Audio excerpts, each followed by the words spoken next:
Vibram, the guys who made the FiveFinger shoes, there was a lawsuit against them because it showed that what they do is not good for you, that you get hurt wearing their shoes. Right? Maybe not. There's studies that show that if you run barefoot, you're going to get injured, right? Not so much. Let's take a look at that in today's episode of The Movement, the podcast for people who want to know the truth about how to have a happy, healthy, strong body. We're going to get rid of, and cut through the mythology, the propaganda, and sometimes the outright lies about what it takes to have a happy, healthy, strong body and to walk, run, hike, do yoga, do CrossFit, or whatever you want to do enjoyably. That's what we're here for. My name's Stephen Sashen. I'm the host of the Movement podcast, and if you want to find out more, go to jointhemovementmovement.com. That's where you can find all the different places that you can interact with us on Facebook and on YouTube and on iTunes and on Instagram and wherever else you can think of.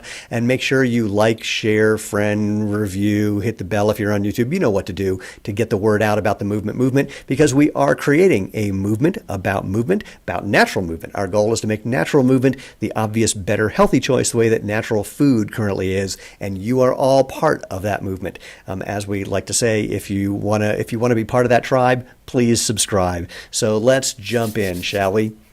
That was a good knuckle crack. This is one of my favorite topics, is the way that studies are done about barefoot running and natural movement, and the way that information is portrayed in the press. And let's start with the lawsuit that was filed. It was a class action lawsuit against Vibram, the guys that make the FiveFinger shoes, a while ago, that according to the media proved that running barefoot or even in FiveFinger shoes was going to hurt you and is bad for you.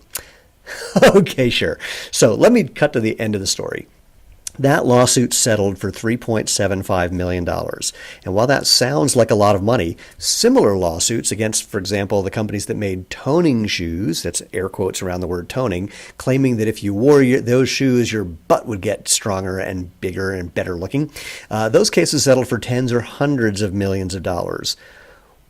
Big difference between 3.75 and 50, 60, 70, 80, 120 plus, don't you think? So what's the difference? Well, I don't know, because the case settled out of court, so we don't have a lot of information. In fact, because the case settled, nothing was ever proven. Nothing pro, nothing con. Nothing. We know nothing. But I have two thoughts about this case. One is an unabashed conspiracy theory, and here it goes. I think that the big shoe companies, or a big shoe company, sponsored this whole lawsuit to begin with. They put somebody up to be the person who was the head of the class, if you will, and started the suit. Do I have proof of that? Again, absolutely not. Why do I think that?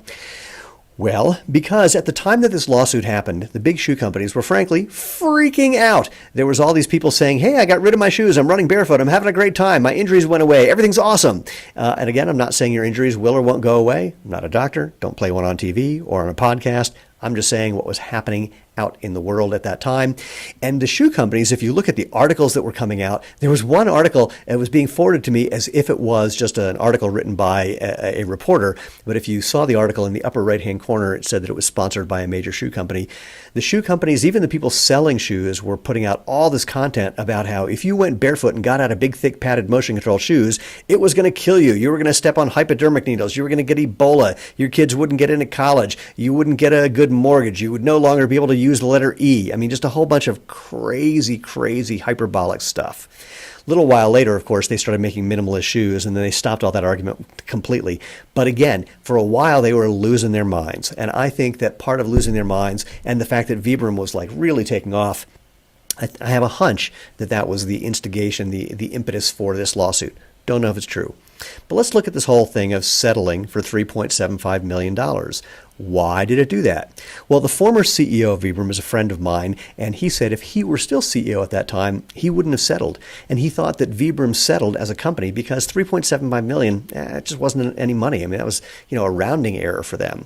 Why wouldn't have he settled? Why wouldn't he have settled? That's what I was going for. Well, it's simple. There was actually research that existed before FiveFingers came out showing that being in a minimalist shoe, in fact, the Nike Free, which frankly is as minimalist as a pair of stilts, but way more flexible, way more natural movement-ish than any shoe at the time, that wearing that shoe made your foot stronger. using your feet the way the Nike Free let you use your feet made your foot stronger. And the FiveFinger shoes let your feet move even more naturally than Nike Free. I think there were enough dots that they could connect to tell the story that while there wasn't an explicit study done showing how the Vibram FiveFingers definitely made your feet stronger, there were enough dots that you could connect to, tell that story in a way that the plaintiff realized, this is not the slam dunk that we thought it was when we started.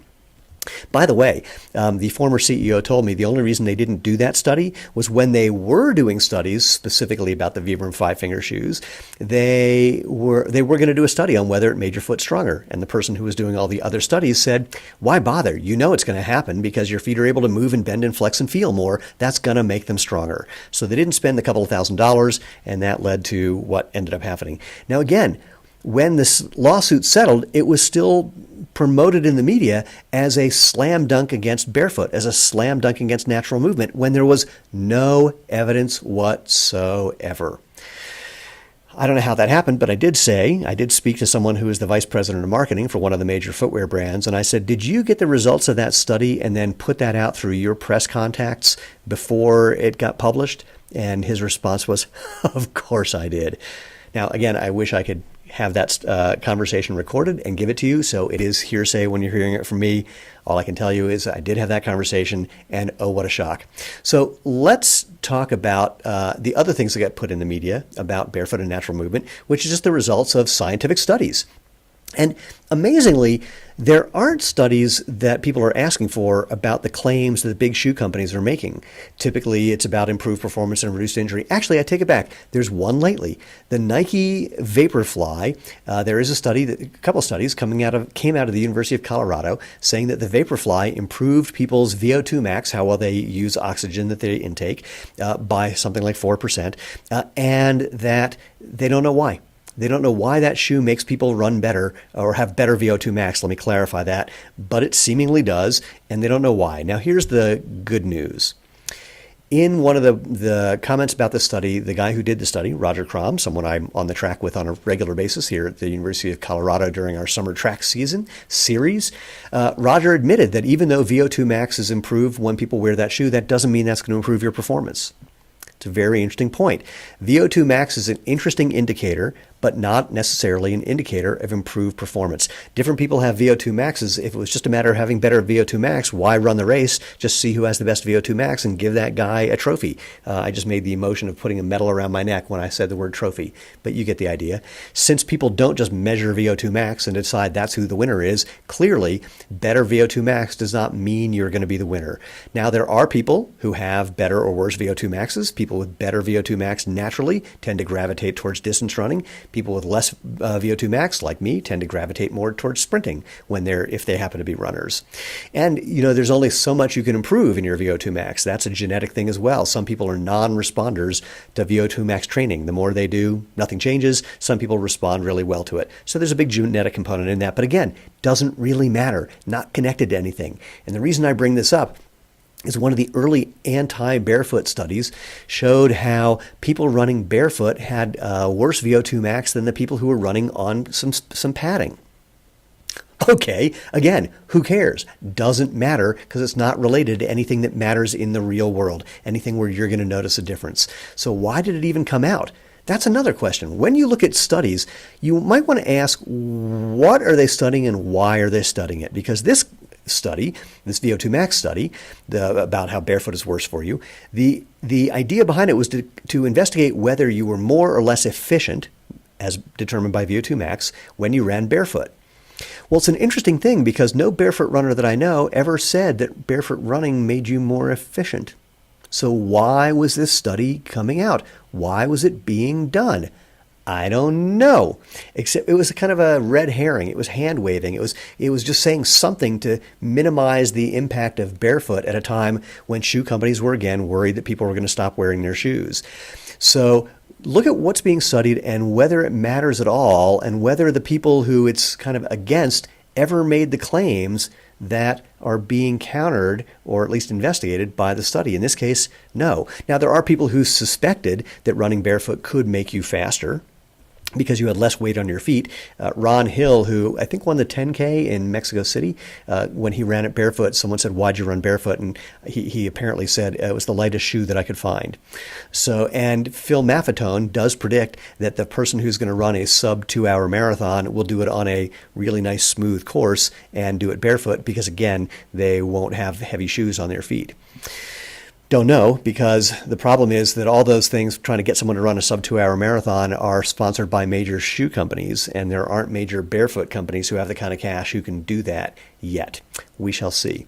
So another thing to look at, again, what's being studied? Why is it being studied? Is it relevant for your actual life? And then there's one last thing you want to check. Maybe it's the first thing you want to check. It goes kind of like this. We know that when people look at studies on pharmaceutical drugs, if the study was sponsored by the pharmaceutical company, the study tends to show that the drug actually works better than when there's an independent study, which does not tend to have such positive results for the drug in question. Do you think maybe there's something similar going on with studies about footwear and about barefoot or natural movement? Could be. Don't know. In part because there haven't been a lot of replications of the studies that have been done. So actually, I just realized that's not true. A lot of the studies that are, quote, anti-barefoot, not replicated, haven't been done before. A lot of the studies about barefoot and natural movement have been replicated. And the relevance for the studies not having been replicated, I know that my acquaintance Roger Crum will not like this. Roger's lab is a Nike-sponsored lab. Nike funds that lab. They gave him the foam to use to put on the treadmill. It was a very clever design, I must admit, on the treadmill to demonstrate whether people running barefoot on a treadmill versus running on some padding had better results. Oh, speaking of the people running, take a look and see who's being studied. Now, this is a tricky one because you're never going to see a list of names of the people who are in the studies typically. And that's a problem in this case because a lot of the studies that are, again, anti-barefoot featured people who were claimed to be accomplished barefoot runners. Now, for the studies that were done here in Boulder, here's what I can tell you. I know all the barefoot runners in town. I am one of the barefoot runners in town, and none of the people that I know nor I have ever been invited to be in those studies. So I'm not sure who the people are who are in those studies, but I have a suspicion because I've been on the track with a lot of the nationally ranked and internationally ranked runners around town, and at the end of their workout, they'll often do some running barefoot on the infield, on the grass for, I don't know, a couple of laps maybe. But these are not the kind of people who I would call accomplished barefoot runners, the kind of people who run on pavement or on gravel, well, not really gravel, but every now and then on gravel, or on trails and run for miles and miles and run a 5K or a 10K or a marathon or an ultra marathon barefoot or in a super minimalist product like Zero Shoes. So if those are not the people in the study, who are the people in the study? You may not be able to find out, but it's something you might want to investigate. All right, that's pretty much all I've got rustling through my brain at the moment about looking at studies and looking at information and how it's presented in the media. Oh, and let's do back up to the media thing about those studies. Every time there has been an anti-barefoot study, it's being presented as, hey, barefoot is horrible for you. Even when it doesn't really say that, when it says maybe, maybe not. Oh my gosh, sorry, I just thought of another study, so let's talk about this. Jeez, my apologies. There was a study that looked at people who followed the Vibram transition program for how to switch from regular shoes into FiveFinger shoes, and it showed that a number of the people in the study ended up getting injured. I don't remember if it was stress fractures or plantar fasciitis. Oh my God, people running barefoot got a stress fracture or plantar fasciitis. Okay, so let's take a look at the way we think about the cohort in the study and the controls, people who aren't in the study. The important thing in those results was not whether or not people got injured. The question is, did the percentage of people get injured, how did that relate to the percentage of people who are just in shoes or just starting running to begin with? What's the percentage of them that got injured? We know that 50% of all runners and 80% of marathoners get injured every year. So were the people who made the transition doing better or worse? And there's also things that you won't be able to find very easily in that study, like did they actually follow the program? And even more importantly, is that program even good? It was a very explicit program saying, do the following things in the following schedule. I personally would never say that. Making the transition to natural movement is a very individual thing. It's going to depend on you and your body and how much you listen to your body and how familiar you are with moving differently and with running at all and natural movement also. There are a lot of confounding factors in that equation, and they were not really explicitly picked out in that particular study. So once again, another thing to look at when you look at studies is what's happening and how does that relate to the people who aren't in the study and how is that different? Okay, that's everything I can think of about studies and how things are portrayed in the media. I know you're going to have some comments and I want to hear them. So you can, if you're in a place where you can comment below, comment below. If you're not and you have a question, feel free to send that to us at move@jointhemovementmovement.com. And that's kind of, again, all the housekeeping stuff. Follow us, share, friend, like, review, hit the bell so you hear about when these are coming out on a kind of weekly basis. And I want you to be part of the movement that we're creating. So join us at www.jointhemovementmovement.com and tell your friends that, maybe those studies they heard about, maybe those things that they believe, maybe it's not quite as simple as they thought. If you want to be part of our tribe, please subscribe. And as always, live life feet first.